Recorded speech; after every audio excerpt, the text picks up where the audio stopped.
Hey, this is Sky. Welcome to my YouTube channel. It's bright and early. Daily discipline. Mind, body, and soul. This is how we get through. Let me set the mood right, light up some incense. I got some patchouli incense. Some people don't really like the smell of patchouli, and I don't like it on hippies. It smells like bug spray, but for some reason I like the patchouli incense, but I don't like the body oil. Got some soft music going. Let me turn it down so it doesn't distract you guys. We'll jump into our study group for warriors. I got some new subscribers to the channel. Welcome. This is how we get down every single Sunday. I study every day. It's part of a program that I live, that I coach, that I mentor. It involves a complete mind, body, and soul lifestyle management of daily discipline. And one aspect of that is to study daily, and I take notes on what I study. So that's all we're going to do is just go through some of my notes. Let's jump into it. I got some honey chamomile tea.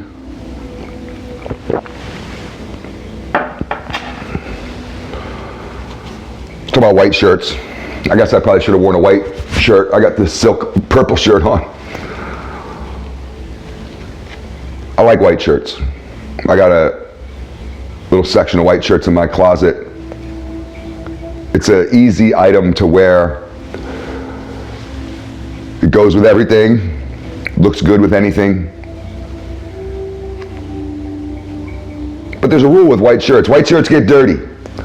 I used to always wear black clothes. That was my thing. Anybody who knows me knows for years, for decades, I was all in black, the man in black.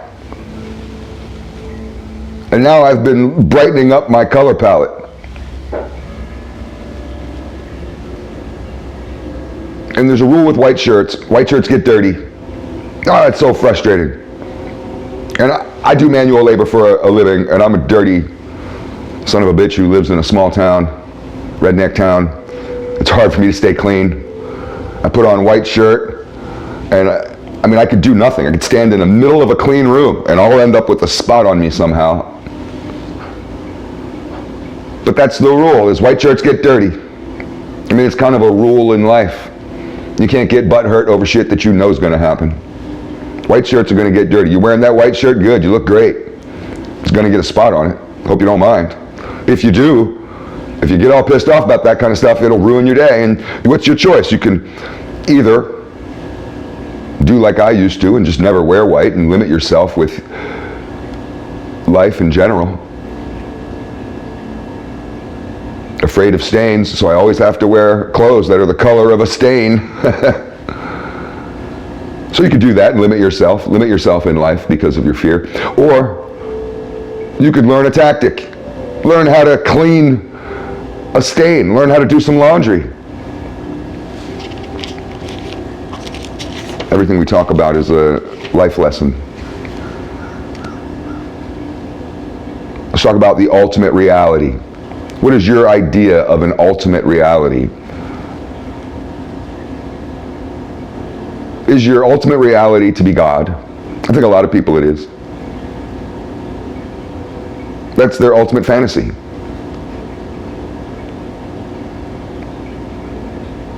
This might even be part of the utopian fantasies that we see being played out.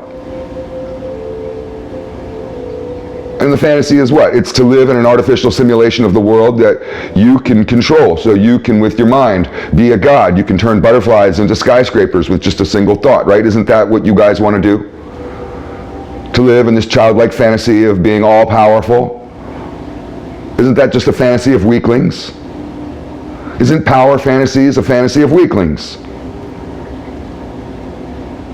The disempowered wish they were gods. Think about this. What happens if you get to your utopia, your city in the clouds, your heaven? What if you go to heaven like you want to? That's your biggest dream.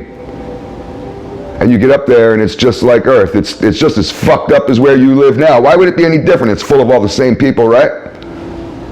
My dad used to have an idea of heaven. And he would tell me, it's like, heaven's just like this, man. It's not going to be any different. You think it's going to be full of great people? It's going to be full of the same jerks that you see in this world. It's all the same damn people. Let's move on to the next one.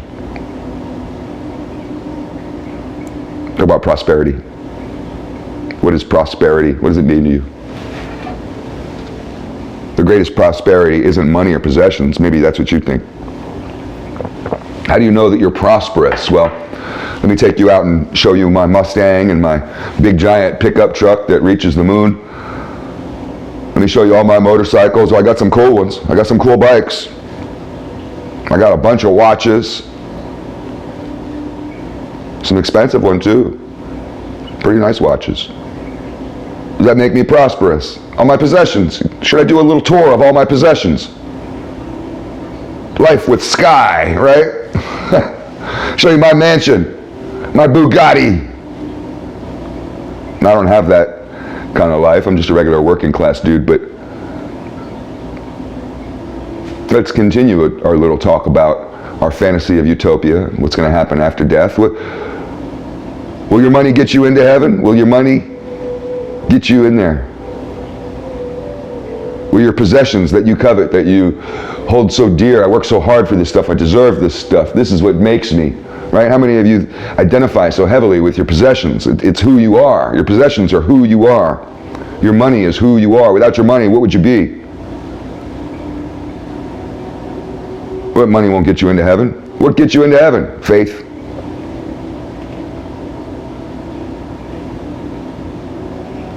A poor man gets into heaven the same as a rich man.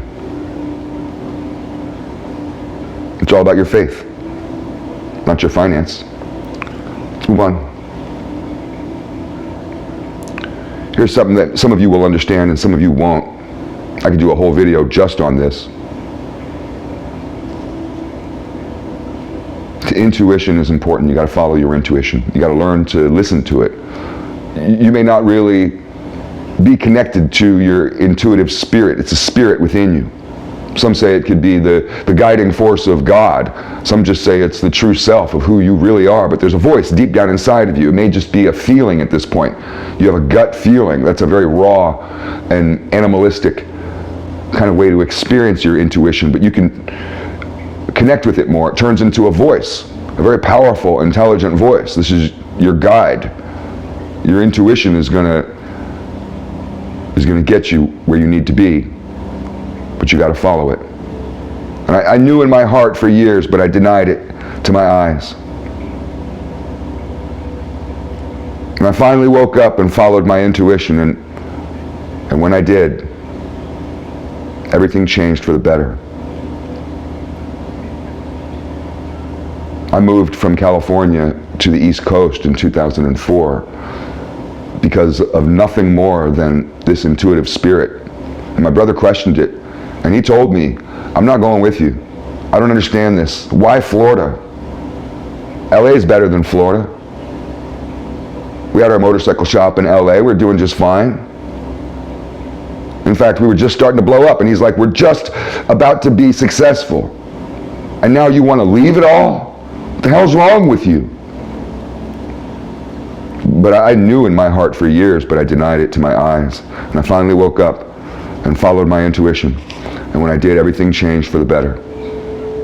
Within a month of coming to the East Coast, I got in my first magazine. I got in 4 magazines that year.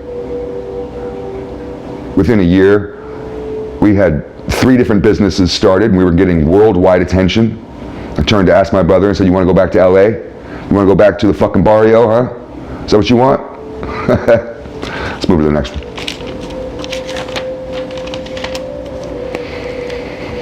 Truth will set you free. Seek truth. We live in a world of lies, a world of deception. The corporations are deceiving you in every turn. Every ad you see is a lie. Everything a politician says to you is a lie. Most people are dirty liars. Most of the shit that you see online is just lies. Seek truth in a world of lies. If you can't find truth, then be the truth. Be the light in the darkness. I mean, you might have to turn your light on.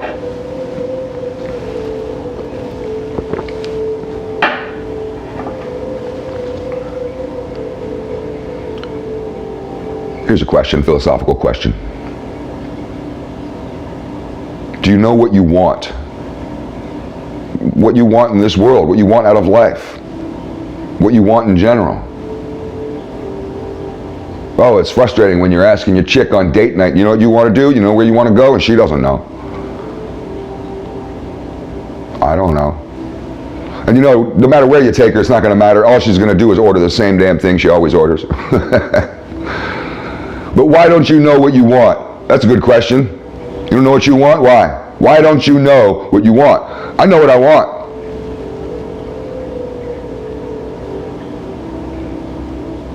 But one of the things about this, we can philosophize on this on a bunch of different levels, but wanting is an aspect of suffering, at least according to the Buddhists. There's an implication with wanting that I don't have it. That's the implication. I don't want because I don't have, and therefore I want. So when you want, what you're telling yourself is that I don't have. And the experience of not having, of wanting something that you don't have, can absolutely be suffering. And people do this throughout every aspect of their lives for the most part. Now, according to Alan Watts, one of my favorite philosophers, he says that you already have it. What is it that you want? Make a list. According to Alan Watts, you have it. You have that stuff. You already have it. You have what you want. Now, you may not know what you want. You may not know what you need. And you may not know yourself. And that's where this all starts.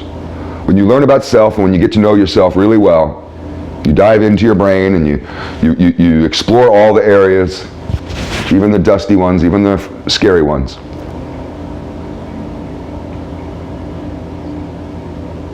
You want less,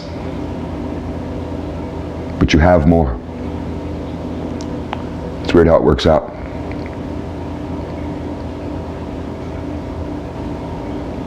I was looking at a blade of grass. Let's go to the next one. I was looking at a blade of grass, bright green. Oh, the green is amazing. I can get really into colors, like a deep blue or a really good green, like natural colors. Oh, it's amazing. Flowers. You know, you don't see flowers much anymore. I live in a very residential neighborhood, and you don't really see flowers anymore. When I first moved here many years ago, people used to plant flowers in their front yards. When I was a kid, even in the ghetto, people would have little flower boxes. And I love colors. I was looking at this blade of grass. That was so green. If you pull a blade of grass and put it under a microscope, I've done that before, you can see little cells and stuff moving around in it. The fucking things are moving around inside that blade of grass. Little green dots are moving around like the thing's alive. And it is. I mean, you just killed it if you pull it out of the ground, but so I'm looking at this blade of grass as it's growing through the concrete, through a crack in the concrete. And it's so green, and I'm thinking, man, what a struggle. What a life. But even the hardest shit, concrete can kill you. I'd kill you with a piece of concrete. I'd smash your head into that concrete, split you open like a fucking egg. But I couldn't kill you with a blade of grass. I could push you down in the grass and you'd be just fine. And this thin little weak little plant that could easily be pulled out of the ground and shredded into a million pieces. Even a child can pick a piece of grass and pull it apart. It can power its way through such hard substance.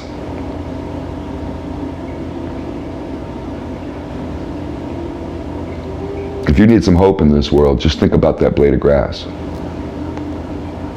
Move to the next one. We're running out of time. I still got 3 more pages. Skip forward a little bit. What do you do when your opponent is wobbling? You professional fighters know about this. What do you do when your opponent is wobbling? You got a couple good shots on him, and now he's on the ropes, and he's wobbling. What do? You walk off and you say, well, I kicked that guy's ass, I won. Let me look at him, he's wobbling. No. You keep fighting until the bell rings or until the ref separates you two. You keep fighting until he's knocked out on the ground. When he's wobbling, that's time to go in for the kill. That's when you get that bloodlust. That's when you go in and take his head off. You finish the job is the point. You got to learn to finish the job. This is somewhat of a political message. We have these woke idiots wobbling, and it's going to be time to finish the job. We need to finish the job, not just through legislation, but we as citizens need to stand up and start shutting these motherfuckers down. If you hear some woke, lefty, mind virus, brainwashed idiot running their goddamn mouth about some woke bullshit, you shut them fucking down as hard as you can. This is the time. We got them wobbling, and we're going to win. Thanks for watching.